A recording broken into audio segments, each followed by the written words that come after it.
ትምህርት አንድ ሀገር የምትገነባበትና ነገን የሚረከብ ትውልድ የሚዘጋጅበት ትልቅ ተቋም ነው። የአዲስ አበባ ከተማ አስተዳደርም ከተማዋ ለነዋሪዎቿ ምቹና በአፍሪካ ቀዳሚ ሞዴል ለማድረግ በሚያደርገው እንቅስቃሴ ውስጥ በትምህርት ቤቶች ደረጃቸውን የጠበቁ መሰረተ ልማቶችን ማሟላት ላይ ትኩረት አድርጎ እየሰራ ይገኛል።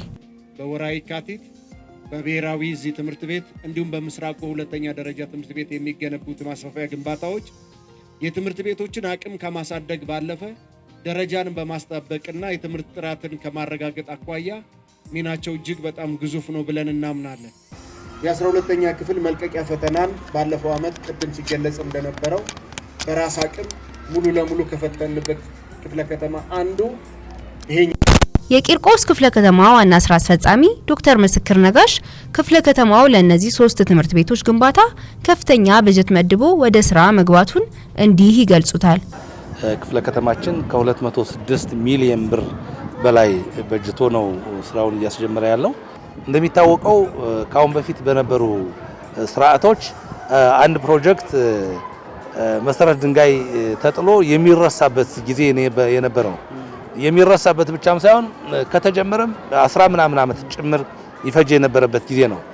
ነገር ግን ያንን ከርቭ በማድረግ በጣም ትላልቅ ግዙፍ ፕሮጀክቶች በ90 ቀን ታቅደው ወይም በ3 ወር ጊዜ ውስጥ ታቅደው በሌት ተቀን 7/24 የሥራ ባህላችን በማድረግ ለተማሪዎች ክፍት ማድረግና የተሻለ የትምህርት ስርዓት እንዲሳለጥ ለማድረግ ነው እየሰራን ያለን። ግንባታዎቹ ከክፍል ጥበት ባለፈ ሁሉን አቀፍ አገልግሎት የሚሰጡ መሆናቸውን የክፍለ ከተማው ትምህርት ጽሕፈት ቤት ኃላፊ አቶ ሰማሃኛ አስታጥቄ ያስረዳሉ።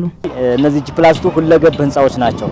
አንዱ ልዩ ፍላጎትን አብዛኛው ትምህርት ቤቶች ልዩ ፍላጎት አልነበራቸውም። ልዩ ፍላጎትን ያካተተ ምቹ የመማሪያ ማስተማር ክፍሎች፣ የማሸለቢያ፣ የተማሪዎች መመገቢያ፣ የመምህራን ስታፎች ደረጃቸውን የጠበቁ የመምህራን ስታፎች፣ የመምህራን ካፌዎች እንዲሁም ደግሞ የማናጅመንቱ ስታፍ ቢሮዎችን አጠቃላይ ሁለገብ ህንጻ የያዘ ነው እያስጀመርን ያለ ነው።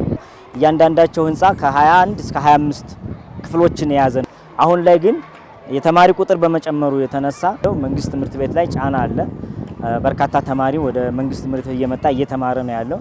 ከዚህ አንጻር ስታንዳርዱ ከፍ ስላለ በዛ መሰረት ነው። ስለዚህ ይሄንን አሁን የምንሰራቸው ክላሶች ወደ ነበረበት ይመልሰዋል ማለት ነው። በአጠቃላይ እነዚህ ፕሮጀክቶች መምህሩ በትምህርት ቤቱ እንዲቆይና ተማሪውን በምቹ ሁኔታ እንዲማር በማድረግ የትምህርት ጥራት የማይመጣበትን ምክንያት ያስቀራሉ።